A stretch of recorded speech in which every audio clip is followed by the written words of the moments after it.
আল্লাহ হলেন সর্বময় ক্ষমতার মালিক। আল্লাহ বলেন বরকতময় ওই রব, ইন্নাকা আলা কুল্লি শাইইন কাদির। সব ক্ষমতা আমি আল্লাহর হাতে। দুনিয়ার কোনো বান্দারে সব ক্ষমতার মালিক আমি আল্লাহ বানাই নাই। এই সূরা মুলকের প্রথম আয়াতে আল্লাহ জানায় দিলেন রবের মুলকের কথা।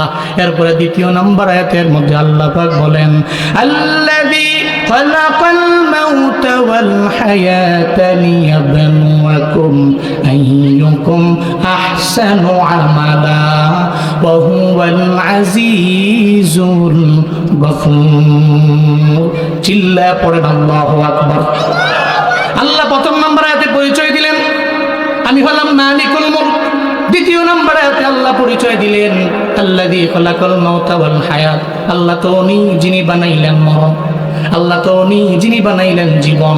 আল্লাহ বলেন আগে বানাইলাম জীবন মরণ, এরপরে বানাইলাম জীবন। খালাকাল মাউতা ওয়াল হায়াত, আল্লাহ কয় আগে মরণ বানাইলাম এরপরে জীবন বানাইলাম।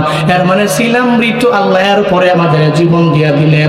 আমার বাবার এক ফোঁটা নাপাক পানি থেকে আল্লাহ আমারে আবার আপনারে বানাইলেন।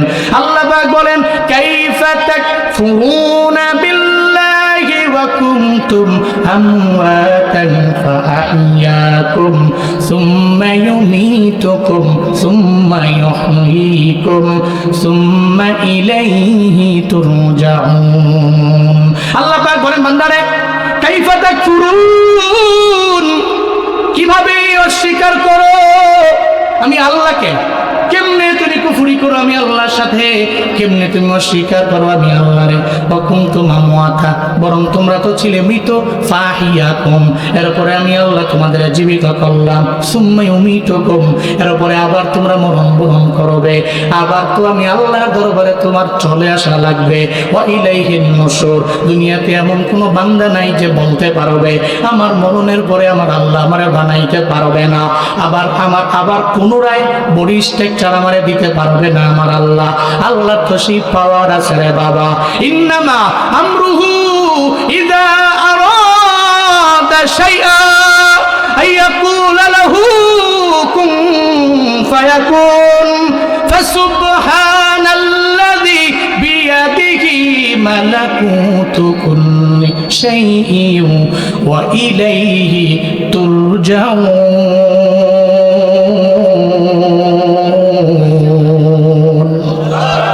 আল্লাহ পাক বলেন আমি আল্লাহ যখন চাই, আমরুহু ইযা আরাদা শাইআ, যখন আমি ইচ্ছা পোষণ করি কিছু করব, তখন আমি আল্লাহর লেবার লাগে না, কোনো ডে লেবারের প্রয়োজন নাই, কোনো শ্রমিকের প্রয়োজন নাই। আমি আল্লাহ তখন বলি আমরে হাজার মারুফের সিগা দিয়ে কুন হও। এটা বলতে দেরি হইতে আর দেরি নাই, কারণ আমি আল্লাহ তো সে পাওয়ার আছে, আমি আল্লাহ সেই ক্ষমতা আছে। আল্লাহ কয় বান্দারে আমি আল্লাহ প্রথমে মরণ বানাইলাম, এরপরে আবার তোরে জীবন দিয়া দিলাম, এরপরে আবার আমার দরবারে আসা লাগবে। মিনহা খালাকনাকুম ওয়া ফিহা নুঈদুকুম ওয়া মিনহা নুখরিজুকুম তারাতান নুকরা।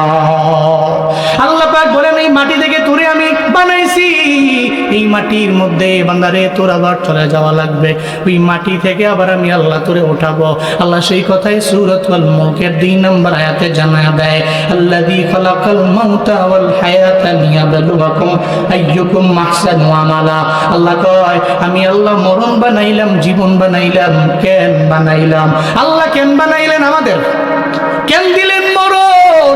আল্লাহ তো মায়া করে জীবন দিয়েছেন। আল্লাহ তো পারতেন তোর হায়াত দিয়ে দিলাম 1000 বছর, 2000 বছর, 3000 বছর, অথবা তুই মরবি না। আল্লাহ কেন মরণ বানাইলেন? আল্লাহ তাও জানায় দিলেন লিয়াবলুয়াকুম আইয়ুকুম আহসানু আমালা। আল্লাহ বলেন লিয়াবলুয়াকুম, যাতে করে তোমাদেরকে তিনি পরীক্ষা করতে পারেন। আইয়ুকুম আহসান, হু ইজ বেস্ট, কে অতি উত্তম। কোন দিক থেকে? আমালা, আমলের দিক থেকে কে অধিক উত্তম। এই জিন্দেগিতে হায়াত দিয়েছে তাকে 60 বছর, 65 বছর, 70 বছর, 80 বছর। এই হায়াতের বেলা পেয়ে এই 70 বছরের জিন্দেগিতে কি আমল সে করেছে? আইয়ুকুম আহসান, কে অতি উত্তম, আমালান আমলের দিক থেকে কে দামি, এটা পরীক্ষা করার জন্য, চেক করার জন্য আমি আল্লাহ খলাকাল মাউতা ওয়াল হায়াত, আমি আল্লাহ মরণ বানিয়েছি এবং জীবন বানিয়েছি। পড়েন আল্লাহু আকবার।